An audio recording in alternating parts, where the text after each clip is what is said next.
are in, so I got about maybe 10 minutes. A lot of people are shocked by what transpired in the courtroom. When the decision was rendered, people were shocked. And when Tory Lanez's father went off on the DA, people were clapping.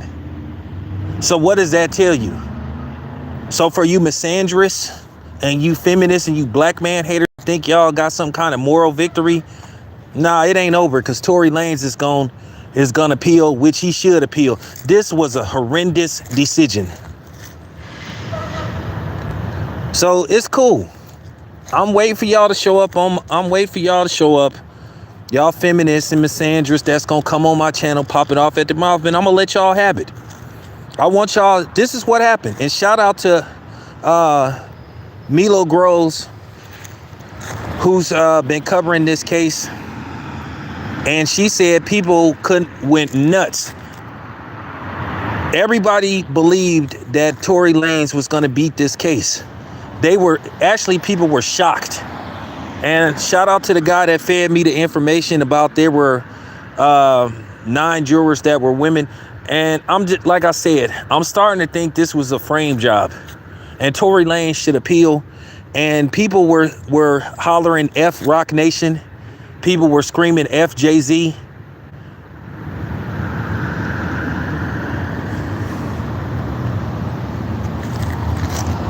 Because people just seen what happened. Like I said, this was, I mean, for real, this was a travesty of a court case.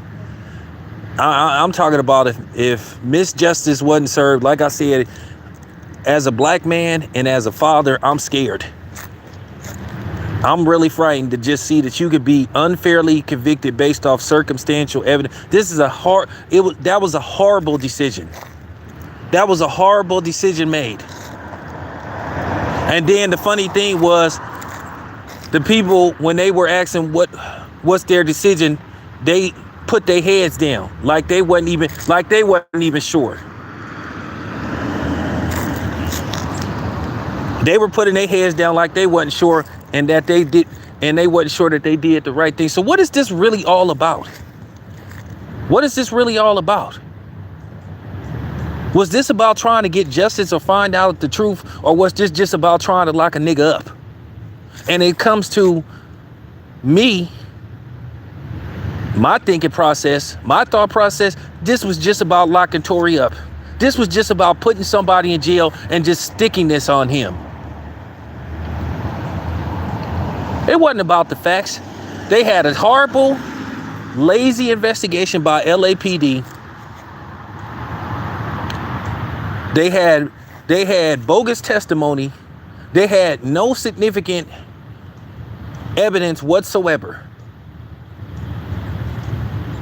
None. No proof whatsoever. But yet this dude still got convicted. Still got convicted. I'm not gonna lie, I was confident. And to my man Stevie, he said they gonna probably steamroll him. They convicted him on all of the charges. So let me get this straight. They don't have no forensics, no video proof, no audio proof. Well, hell, if that's the case, somebody could just say, I'm. So is that what they doing now? Just saying I did it and I could go to jail? Is that what they saying now? No proof whatsoever. No proof whatsoever.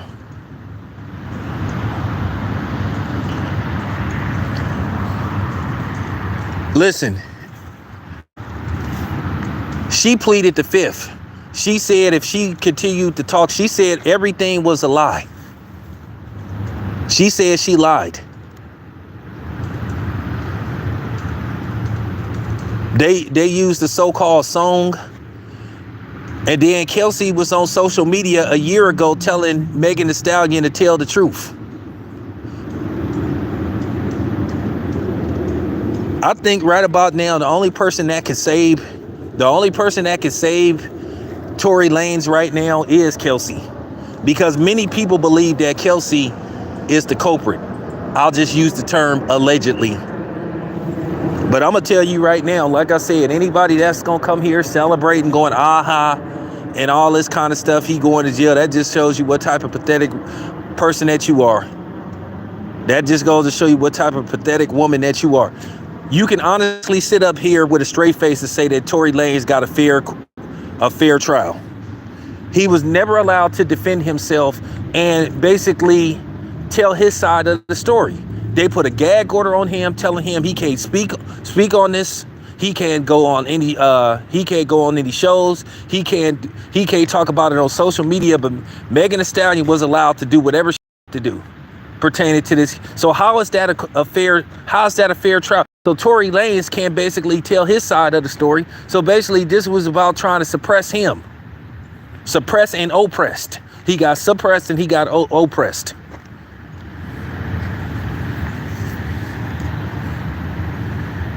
So that's all it takes, right? So basically all a woman got to do is say, you know what I'm saying? Is say you shot her and you can go to jail. So that's basically with no proof. They had no proof. They had no proof whatsoever. And a lot of people are going off. Like, a lot of people were like, what just happened?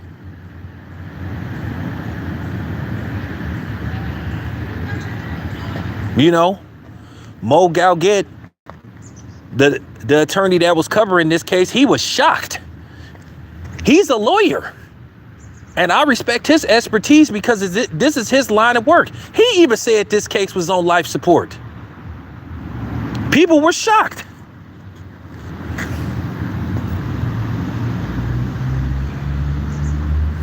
Even lawyers that were covering this case and giving their expert opinion, I ain't gonna say expert, giving their experienced opinion, were saying that they thought Tory Lanez was gonna beat this case. And like I said, a horrible message was just sent out today. I hope Tory Lanez appeals, and the people in the courtroom were siding with Tory Lanez.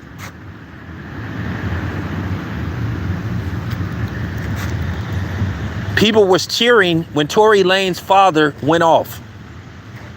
They were cheering. Nah, Steve, I know. I wasn't really taking sides neither.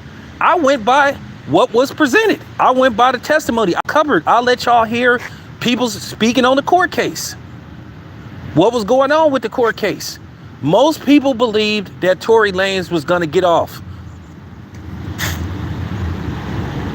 This is like, I'll put it to you this way. If this was a boxing match, this was Lennox Lewis, Evander Holyfield 1, where Lennox Lewis clearly won that fight and they called it a draw. Or Pernell Whitaker, Julio Cesar Chavez.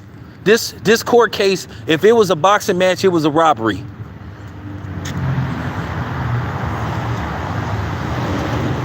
This was a robbery. This was a robbery. And I don't want to hear people talking about respect the court, respect the jury's decision. Do y'all respect the jury's decision about OJ or Trey? No. Just like I didn't respect the decision with Trayvon Martin. So I don't have to respect that. So don't none of you feminists, misandrous hoes come on my channel talking that stuff. I promise you it'll be ugly.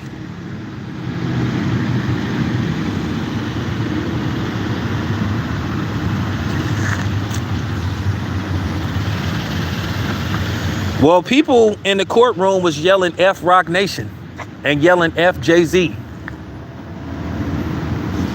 But then again, I don't know how much Jay-Z had to do with this case. But at the end of the day, keep in mind, Jay-Z was trying to blackball Chris Brown. Keep in mind, Jay-Z worked with a well-documented snitch, Desiree Perez.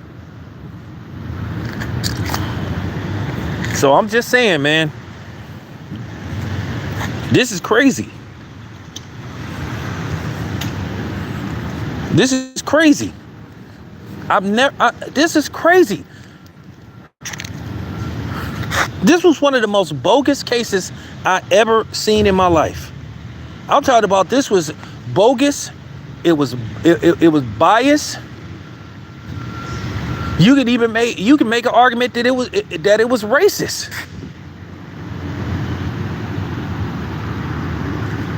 Like I said, I'm trying not to lose it, but I'm like, man, you got to be kidding me.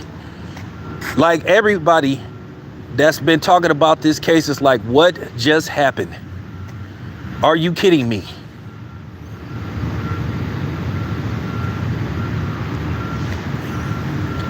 But anyway, you guys, I'll be back.